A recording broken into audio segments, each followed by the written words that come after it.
નમસ્કાર દર્શક મિત્રો, હું છું મહેશ ઠાકોર અને આપ જોઈ રહ્યા છો the times of Mahisagar news.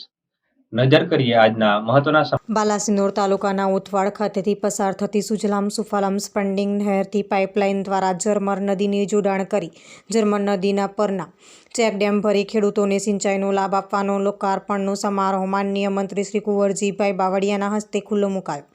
જેમાં 18 પંચમહાલના સાંસદ રતનસિંહ રાઠોડ, બાલાસિનોરના ધારાસભ્ય માનસિંહ ચૌહાણ,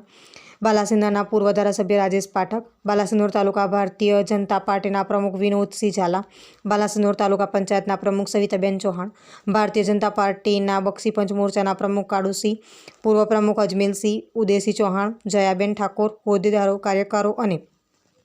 ખેડૂતો અને સિંચાઈ વિભાગ અને ઇરિગેશન વિભાગના અધિકારીઓ, અધિક્ષક મુખ્ય ઇજનેર શ્રી કાનાણી સાહેબ ઉપસ્થિત રહ્યા હતા. આપના વિસ્તારના પડે સમાચાર જોવા માટે અમારી channel the times of Mahisagar ન્યૂઝને લાઇક, શેર અને સબસ્ક્રાઇબ કરો.